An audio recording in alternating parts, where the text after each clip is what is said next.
Welcome to Devasena అభిరుచులు. ఈరోజు paneer curry చేసుకున్నామండి. పన్నీర్ కర్రీ చాలా టేస్టీగా ఉంటుంది, చాలా రుచిగా ఉంటుంది. ఇది చపాతీకి కానీ, పూరీలకు కానీ, బగారా రైస్లోకి అన్నిట్లో బాగుంటుందండి. పరోటాలోకి అన్నీ ఏ రోటీ ఐటమ్స్ అయినా బాగుంటుంది, చాలా టేస్టీగా ఉంటుంది. దీనికి పన్నీరు, ఆనియన్, టమాటాలు, కాజు ముఖ్యంగా కాజు కావాలండి. ఈ పన్నీర్ని ఇట్లా సన్నగా ముక్కలు చేసుకోవాలి. ఇవి ప్యాకెట్లో అమ్ముతారండి. ఇది ఇట్లా మనం ఈ విధంగా చిన్న చిన్న పీసులు చేసుకోవాలి.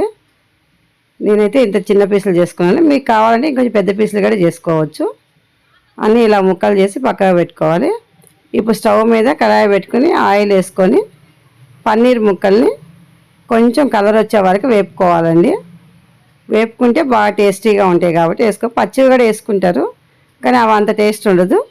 కొంచెం ఇట్లా కలర్ వచ్చేటట్టు వేయించుకుంటే మన పన్నీర్ అనేది కరిగిపోకుండా కర్రీస్ వేసుకున్నప్పుడు బాగుంటుంది. ఈ విధంగా వేపుకున్నాము. సిమ్లో పెట్టి వేపుకోండి. ఇవి కూడా చూడండి, ఈ కలర్ రావాలి. ఈ కలర్ వచ్చాక ఒక బౌల్లో తీసి పక్కన పెట్టుకోవాలి.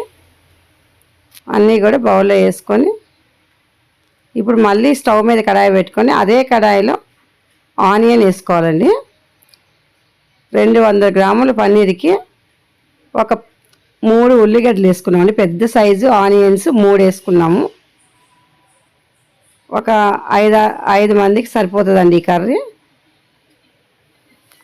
ఇప్పుడు టమాటాలు కూడా ఇవి బాగా వేగాలండి. వేగే లోపల టమాటా కట్ చేసి పెట్టుకుంటాం.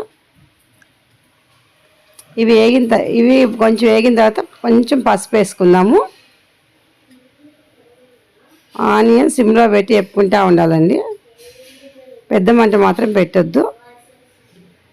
సాల్ట్ ఒక స్పూన్ వేసుకుంటాము. ఇవి కూడా బాగా వేపాలి. ఆనియన్ కొంచెం మరీ అంత రెడ్ కలర్ అట్లా రావాల్సిన అవసరం లేదండి, కొంచెం వేగాలి. ట్రాన్స్పరెంట్గా అయ్యే వరకు వేపుకుందాము.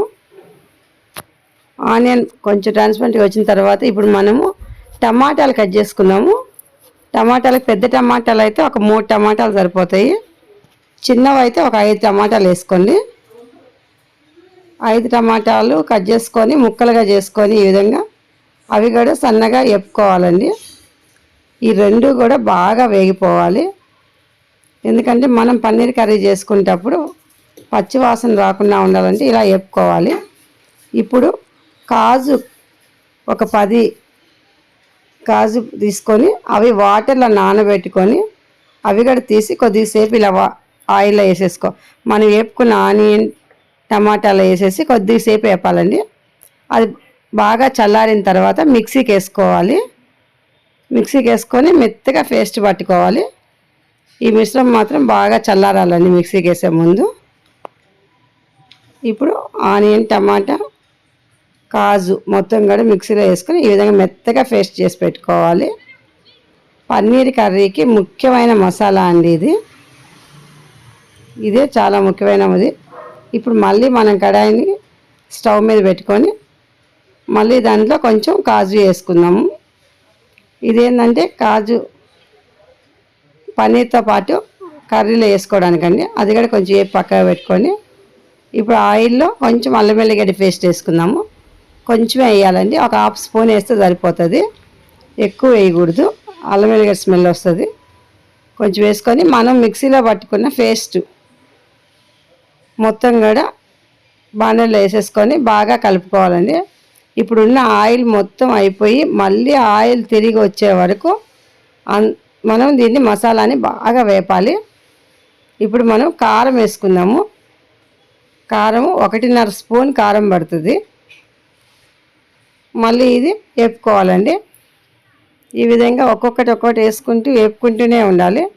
ఎందుకంటే కాజు వేసాం కాబట్టి అడుగంటుతుంది. ఇది అడుగంటకుండా ఉండాలంటే సన్నమంట మీద పెట్టి వేపుతూ ఉండాలి. ఈ కారము ఇవన్నీ కూడా వేగాలి. ఇప్పుడు మనము తగినన్ని వాటర్ పోసుకోవాలండి. అంటే పన్నీర్కి సరిపోయే అన్ని వాటర్ పోసుకొని దీన్ని బాగా కలుపుకుందాము. ఇప్పుడు దీంట్లో పన్నీర్ వేసుకోవాలి.